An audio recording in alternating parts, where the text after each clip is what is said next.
Muy bien, ahora sí conversamos con el economista Carlos Adriancén. Carlos, muchísimas gracias por esperarnos y gracias por participar del programa esta noche. A ver, ¿qué está pasando con la economía? Cuando uno habla de crecimiento, de PBI, los ciudadanos de a pie muchas veces no terminan de entender.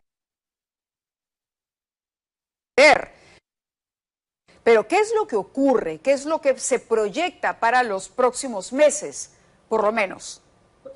Ante todo, muy buenas noches. Buenas noches. Resulta de lo más ilustrativo cómo después de casi 2 años de una gestión desastrosa y un pésimo manejo de la pandemia, que ha esquilmado el crecimiento económico peruano, que no hace mucho era robusto y lo ha llevado hacia debajo de cero, haya gente que quiera culpar a una persona que acaba de llegar y que antes poco más o menos se dedicaba a reunirse con sus amigas en un club social.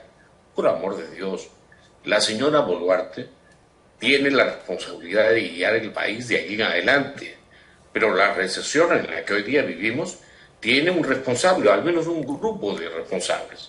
El más importante es el golpista, hoy día preso.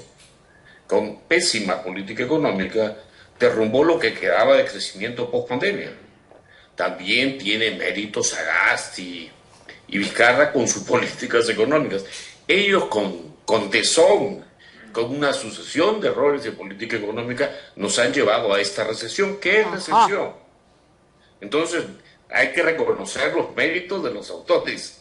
Claro, ahora, usted habla de recesión, claro, sin trastabillar, pero por ahí leí que es recesión teóricamente, porque podría esto empezar a revertirse. Los más optimistas dicen que sí, los más pesimistas dicen que por el contrario, esto se extendería en el tiempo y haría mucho más difícil la recuperación a los niveles de la prepandemia.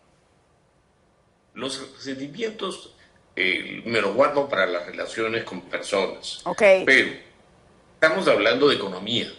En economía no hay recesión teórica, ni media recesión, ni cuarto de recesión, ni recesión a lo Biden.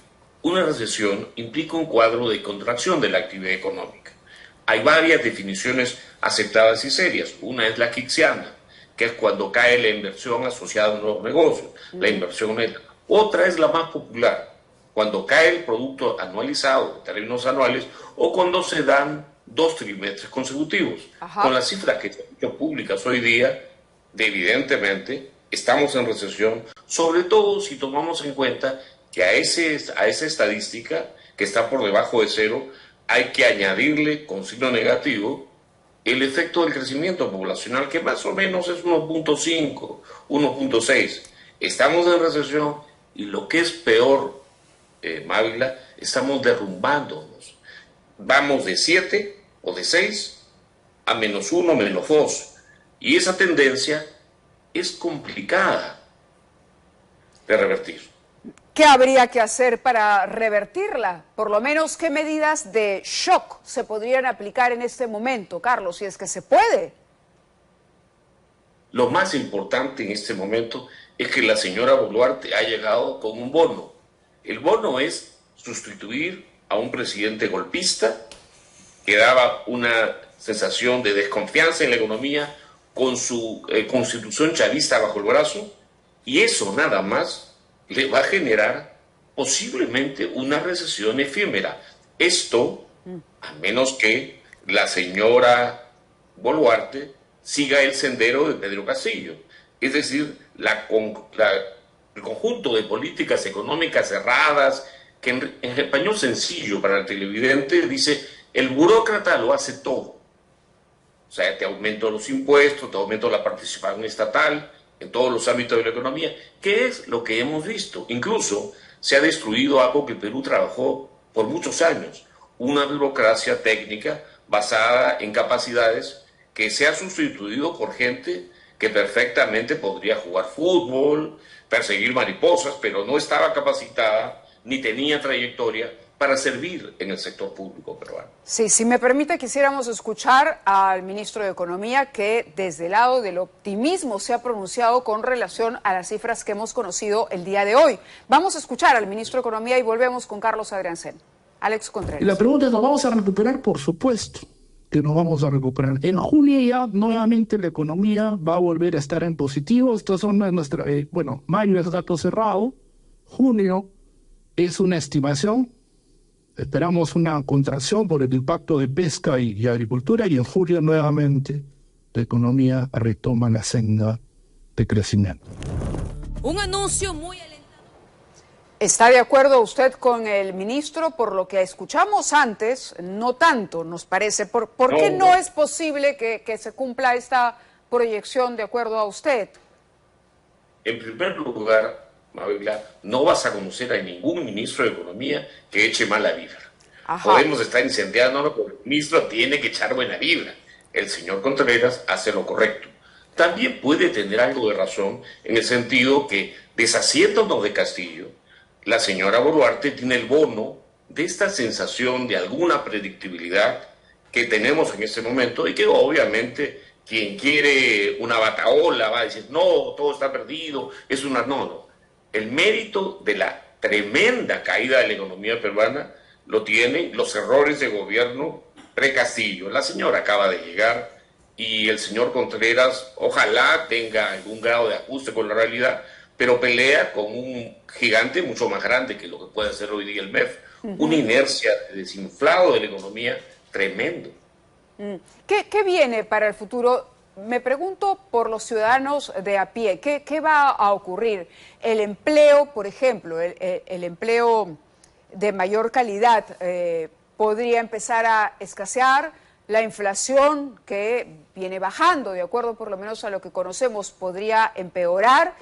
¿Qué vamos a ver? ¿Cómo se va a materializar? ¿Cómo se va a convertir en nuestra vida cotidiana esta desaceleración o esta recesión? ¿Cómo se va a traducir en el día a día de los peruanos? Los economistas sabemos que el que predice no sabe, y el que sabe no predice.